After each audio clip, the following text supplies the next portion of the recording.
L'analyse de Jules Kounde sur le match. Au-delà des 10 premières minutes, nous avons fait un bon match, nous avons eu l'occasion de marquer plus de buts mais aujourd'hui nous n'avons pas réussi. On ne peut pas toujours gagner avec un festival de buts. On a souffert sur la fin mais le match était contrôlé, on a eu des occasions de marquer plus de buts, peut-être qu'aujourd'hui ça nous a coûté plus cher que d'habitude mais on aurait pu marquer plus tôt et tuer le match. Hansi Flick est un entraîneur qui est très clair sur la façon dont il veut jouer. Nous le comprenons très bien et nous en profitons. C'est un coach de classe mondiale qui, je pense, nous convient bien. Chaque joueur apprécie s'entraîner sous ses ordres et nous nous sentons également à l'aise lors des matchs. C'est un entraîneur très strict et je pense que c'est bien pour nous. Szczęsny à Barcelone, un nouveau départ et des défis à venir. Wojciech Szczęsny, après plusieurs saisons couronnées de succès à la Juventus, se retrouve à un tournant crucial de sa carrière. L'offre venue de Barcelone, bien que surprenante pour beaucoup, semble avoir convaincu le gardien polonais de se lancer dans une nouvelle aventure en Espagne. La Juventus, malgré ses efforts pour conserver son portier, semble résignée à voir partir son numéro 1, surtout face aux difficultés financières persistantes du club italien. La situation de Ter Stegen, quant à elle, s'est détériorée de manière inattendue. Le gardien allemand, pilier du FC Barcelone depuis plusieurs années, a subi une blessure sérieuse lors de la pré-saison, et les médecins du club catalan estiment qu'il ne pourra pas revenir avant la saison prochaine. Cela a contraint les dirigeants du Barça à chercher un remplaçant de qualité, capable de maintenir un haut niveau de performance tout au long de la saison.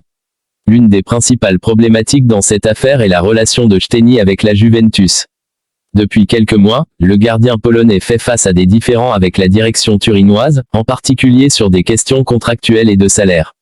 La Juventus, qui traverse une période de restructuration financière, a cherché à réduire la masse salariale, et Szczęsny, l'un des joueurs les mieux payés du club, a vu son contrat devenir une question épineuse.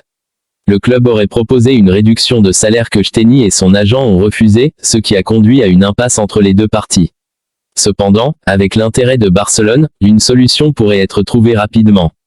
Le FC Barcelone a fait savoir qu'il est prêt à payer une indemnité de transfert raisonnable pour attirer Szczęsny, ce qui permettrait à la Juventus de se libérer de son lourd contrat. Les discussions entre les clubs seraient déjà bien avancées, et une annonce officielle pourrait intervenir dans les prochains jours. La visite médicale repoussée, un contretemps ou une formalité. Initialement, la visite médicale de Szczęsny devait se dérouler jeudi, mais des complications logistiques et administratives ont repoussé cet événement à la fin de la semaine.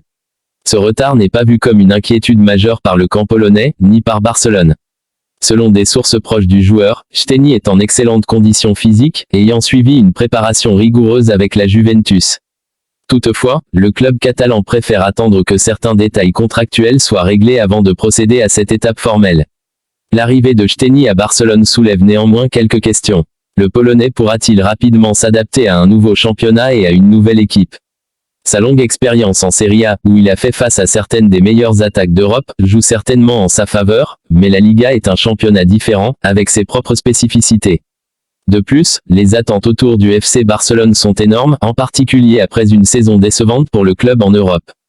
L'entraîneur allemand, Hansi Flick, récemment nommé à la tête du FC Barcelone, aurait joué un rôle déterminant dans la décision de recruter Szczęsny. Conscient que Ter Stegen ne serait pas disponible pour la majorité de la saison, Flick a insisté sur l'importance de recruter un gardien expérimenté et fiable. Bien que certaines voix au sein du club aient proposé de donner une chance au jeune gardien de la Cantera, Flick a préféré miser sur l'expérience de Szczęsny pour garantir une stabilité défensive. Flick, qui connaît bien le football allemand et international, a suivi de près la carrière de Szczęsny, notamment lors de ses prestations en Ligue des Champions avec la Juventus. Selon des sources proches de l'entraîneur, il aurait été impressionné par la régularité du Polonais, ainsi que par sa capacité à s'imposer dans les grands matchs. Sa décision d'approuver l'arrivée de Szczęsny s'inscrit donc dans une logique de renforcement immédiat de l'équipe. Pour les fans du FC Barcelone, l'arrivée de Szczęsny est accueillie avec un mélange de curiosité et de scepticisme. D'un côté, ils savent que le Polonais est un gardien de haut niveau, habitué à jouer au plus haut niveau européen. Mais d'un autre côté, certains estiment que son recrutement pourrait freiner le développement de jeunes talents locaux. Barcelone a, en effet, toujours eu une tradition de promouvoir les jeunes joueurs issus de son académie, et de nombreux supporters espéraient que cette philosophie se poursuivrait, même dans une position aussi clé que celle de gardien de but. Malgré ces réserves, la plupart des observateurs s'accordent à dire que Szczęsny est un excellent choix pour assurer la transition en l'absence de Ter Stegen. Son expérience tant au niveau national qu'international devrait permettre au FC Barcelone de rester compétitif en Liga et en Ligue des Champions, deux compétitions où le club aspire à briller cette saison. L'adaptation de Steny à Barcelone ne sera pas sans défi. Le FC Barcelone est un club où la pression est constante, et chaque erreur est scrutée par les médias et les supporters. En tant que gardien, il devra rapidement s'adapter au style de jeu de l'équipe qui repose souvent sur une possession élevée du ballon et des relances courtes. Ter Stegen, bien qu'excelle dans les arrêts, a aussi été apprécié pour sa capacité à participer au jeu avec ses pieds, un domaine dans lequel Steny devra prouver qu'il est à la hauteur. De plus, la Liga est un championnat qui diffère en plusieurs aspects de la Serie A.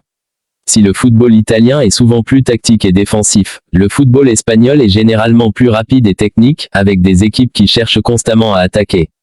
Steny devra donc se préparer à affronter des attaquants rapides et techniques comme ceux du Real Madrid, de l'Atlético ou encore des équipes comme la Real Sociedad et le Betis, qui possèdent également des attaquants de grand talent. Lorsque Ter Stegen sera de retour de blessure, une question brûlante se posera, y aura-t-il une concurrence ouverte entre lui et Steny ? Le club catalan, qui a fait de Ter Stegen l'un des gardiens les mieux payés du monde, ne souhaitera certainement pas voir l'Allemand relégué sur le banc. Cependant, si Steny parvient à impressionner pendant son intérim, il pourrait poser un dilemme intéressant pour Hansi Flick. Les dirigeants de Barcelone espèrent, malgré tout, que cette situation ne créera pas de tension au sein de l'équipe, mais qu'au contraire, elle motivera les deux gardiens à donner le meilleur d'eux-mêmes. Flick, quant à lui, devra gérer cette situation avec tact pour éviter des conflits internes. Les discussions entre le FC Barcelone et la Juventus autour du transfert de Wojciech Steny ont été particulièrement délicates, en raison des multiples facteurs impliqués. D'une part, la Juventus ne voulait pas brader son gardien, un joueur clé pour l'équipe depuis plusieurs années. Toutefois, la crise financière qui frappe les grands clubs européens, exacerbée par les récentes difficultés économiques post-pandémie, a poussé la Juventus à reconsidérer ses priorités. Le club cherche à alléger sa masse salariale tout en se concentrant sur un renouvellement de l'effectif. D'autre part, Barcelone n'a pas non plus une marge de manœuvre financière illimitée. Le club catalan a dû faire face à des problèmes similaires ces dernières saisons, avec notamment la réduction des salaires de plusieurs stars et la recherche d'équilibre budgétaire pour respecter les règles strictes de la Liga. En outre, le départ de Lionel Messi en 2021 a provoqué un bouleversement dans la structure économique du club, les sponsors ayant été moins enclins à investir dans un Barça en pleine transition. Ainsi, l'arrivée de Steny doit être une opération financièrement viable pour le club. Pour faciliter les négociations, il a été question de trouver une formule impliquant un prêt avec option d'achat obligatoire ou des paiements échelonnés, afin que Barcelone puisse étaler le coût du transfert sur plusieurs saisons. Cela permettrait aux Blaugrana de mieux gérer leur trésorerie tout en renforçant immédiatement leur effectif. Comme c'est souvent le cas dans les transferts de haut niveau, les agents de joueurs et les intermédiaires ont joué un rôle clé dans la négociation. L'agent de Steny, connu pour ses talents de négociateur, a été un élément déterminant dans l'accélération des discussions. Il a réussi à convaincre Barcelone que l'arrivée du Polonais était la meilleure solution à court terme tout en s'assurant que la Juventus obtienne une indemnité de transfert acceptable. De plus, certains dirigeants barcelonais avaient initialement exprimé des réserves quant à l'âge de Steny, 34 ans. Cependant, après de nombreuses discussions internes, il a été décidé que son expérience, notamment en Ligue des Champions, compensait largement cette inquiétude. Les gardiens de but, après tout, ont souvent une carrière plus longue, et Steny a encore plusieurs années au plus haut niveau devant lui. L'une des grandes questions qui entourent le transfert de Steny est son adaptation à la culture barcelonaise et espagnole. Le FC Barcelone est un club unique, non seulement en raison de sa riche histoire footballistique, mais aussi à cause de son ancrage profond dans l'identité catalane. Tout joueur qui rejoint le club doit non seulement s'adapter au football espagnol, mais aussi comprendre et respecter l'importance culturelle du Barça en Catalogne. Pour Steny, qui a passé la majeure partie de sa carrière en Italie et en Angleterre, il s'agira d'une nouvelle expérience. Toutefois, le gardien polonais est réputé pour son professionnalisme et son ouverture d'esprit. Il parle couramment plusieurs langues, dont l'anglais et l'italien, et il a déjà exprimé son enthousiasme à l'idée d'apprendre l'espagnol et de s'imprégner de la culture locale. Sa femme Marina, d'origine italienne, l'accompagnera à Barcelone, et elle s'est déjà mise à explorer la ville en vue de leur déménagement. Le club, de son côté, a l'habitude d'intégrer des joueurs étrangers et mettra à disposition de Steny tout ce qu'il faut pour faciliter son installation. En effet, des cours de langue, un soutien logistique et des contacts avec la communauté locale sont souvent offerts aux nouveaux arrivants. Cependant, au-delà de la barrière culturelle, Steny devra également faire face à une pression médiatique et populaire beaucoup plus intense que celle qu'il connaissait à Turin. À Barcelone, chaque match est scruté dans les moindres détails par la presse sportive, et les gardiens, en particulier, sont souvent sous les projecteurs. Ter Stegen, malgré ses excellentes performances, a parfois été critiqué par les médias espagnols pour des erreurs ponctuelles, et Steny devra se montrer à la hauteur de l'exigence barcelonaise. Les supporters, quant à eux, sont connus pour être passionnés, mais aussi exigeants. Ils attendent de leurs joueurs non seulement des performances de haut niveau, mais aussi une implication totale dans le projet du club. Tout faux pas pourrait être rapidement critiqué, surtout en cette période délicate où Barcelone tente de redevenir un géant européen après plusieurs années difficiles sur la scène internationale. Néanmoins, si Steny réussit ses premiers matchs sous le maillot blaugrana, il pourrait rapidement se faire adopter par le public. Les fans barcelonais savent aussi reconnaître le talent, et si le Polonais parvient à multiplier les arrêts décisifs, notamment lors des chocs contre le Real Madrid ou en Ligue des Champions, il pourrait rapidement entrer dans les cœurs des supporters. Un autre sujet qui suscite beaucoup d'interrogations est celui de l'avenir de Marc-André Ter Stegen. Le gardien allemand, considéré comme l'un des meilleurs au monde, est actuellement indisponible en raison d'une blessure sérieuse au genou. Les médecins du club estiment qu'il ne sera pas de retour avant la saison prochaine, ce qui laisse une fenêtre de plusieurs mois à Steny pour prouver sa valeur. Mais que se passera-t-il une fois Ter Stegen rétabli ? Barcelone n'a pas l'habitude d'avoir deux gardiens de classe mondiale en compétition pour le même poste, et cela pourrait devenir une source de tension dans le vestiaire. D'autant que Ter Stegen, en tant que figure emblématique du club depuis plusieurs années, s'attend certainement à retrouver sa place de titulaire dès son retour. Steny, quant à lui, ne semble pas s'inquiéter de cette situation. Des proches du joueur affirment qu'il est pleinement concentré sur son rôle actuel et qu'il a accepté de rejoindre Barcelone en toute connaissance de cause. Il sait que sa mission est d'aider le club à combler le vide laissé par Ter Stegen, et il est déterminé à montrer que son expérience et ses compétences peuvent faire la différence. Hansi Flick, l'entraîneur du FC Barcelone, s'exprime en conférence de presse. Nous avons une équipe capable de rivaliser avec n'importe quelle meilleure équipe du monde. Malgré plusieurs blessures, notre vestiaire est resté soudé et concentré sur l'avenir. Hansi Flick, avec son expérience et son calme habituel, semblait confiant. Ces paroles révélaient une profonde conviction que, malgré les obstacles, son équipe était prête à relever tous les défis. L'arrivée de Flick au FC Barcelone avait été accueillie avec scepticisme par certains supporters qui doutaient de sa capacité à diriger un club aussi prestigieux après son succès en Bundesliga et avec l'équipe nationale allemande. Mais en peu de temps, il avait su instaurer une mentalité de travail, de discipline et d'unité, des qualités qui avaient parfois manqué à Barcelone dans les années précédentes. Cette saison, le FC Barcelone n'a pas été épargné par les difficultés. Les blessures de joueurs clés comme Olmo, Ronald Araujo et Frenkie de Jong avaient semé le doute parmi les analystes et les fans. Beaucoup prédisaient que ces absences prolongées auraient un impact significatif sur les performances de l'équipe, notamment dans les matchs cruciaux en Ligue des Champions. Cependant, Flick et son staff ont su trouver des solutions. Des jeunes talents issus de la Masia ont été mis en avant, prouvant que la pépinière barcelonaise était toujours une source intarissable de talent. Quand des joueurs importants sont absents, cela offre une opportunité à d'autres de montrer ce dont ils sont capables, a déclaré Flick. Nous croyons en nos jeunes. Ils s'entraînent dur, et ils méritent ces occasions de briller. Ces jeunes, comme Lamine Yamal, Alejandro Balde et Gavi, ont répondu présent. Ils ont su non seulement remplir le vide laissé par les blessés, mais aussi apporter de l'énergie et de l'enthousiasme à l'équipe.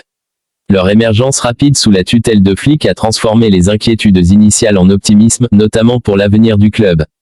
Sous la direction de Flick, Barcelone a retrouvé une identité de jeu plus agressive et moderne.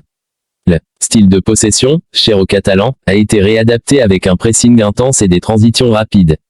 Cette approche hybride, mélangeant la tradition barcelonaise avec des concepts modernes de jeu, a permis à l'équipe de se montrer plus imprévisible face à des adversaires qui, pendant des années, avaient trouvé des moyens de neutraliser leur jeu de passe méthodique.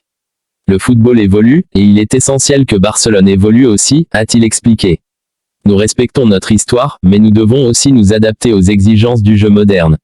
Cette évolution a été bien accueillie par les supporters qui voyaient enfin leur équipe capable de s'imposer non seulement grâce à sa technique, mais aussi par son intensité physique.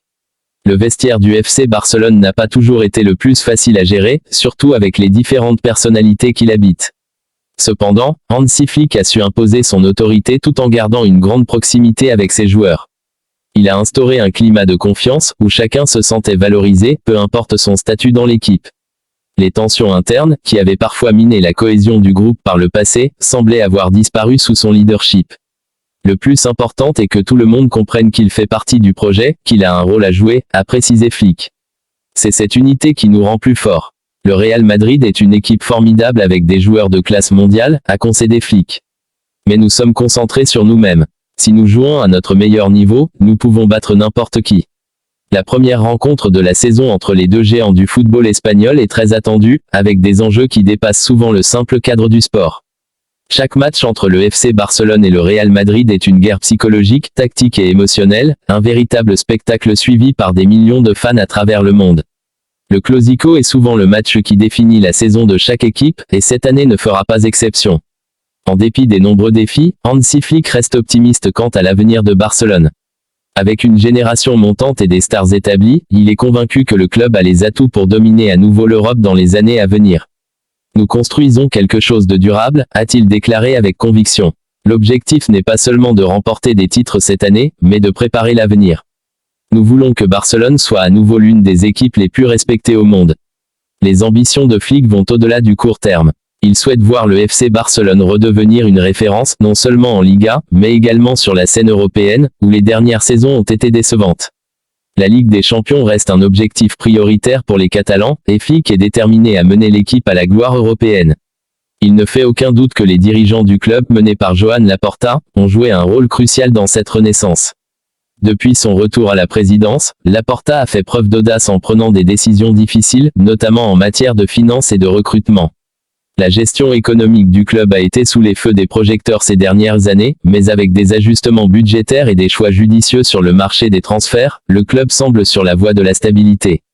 Laporta et Flick partagent une vision commune de l'avenir, et leur collaboration est au cœur de ce projet ambitieux. L'entraîneur allemand a également souligné l'importance du soutien indéfectible des fans qui continuent de remplir le Camp Nou, semaine après semaine, malgré les moments difficiles. Les supporters du Barça sont incroyables, a conclu Flick. Ils nous poussent toujours à donner le meilleur de nous-mêmes. C'est aussi pour eux que nous voulons retrouver les sommets. Avec une équipe talentueuse, une direction déterminée et un entraîneur expérimenté à sa tête, le FC Barcelone semble prêt à entrer dans une nouvelle ère de succès. Seul le temps dira si cette vision à long terme portera ses fruits, mais une chose est certaine, sous la direction de Hansi Flick, Barcelone est de retour, et il faudra compter avec eux dans les mois et les années à venir.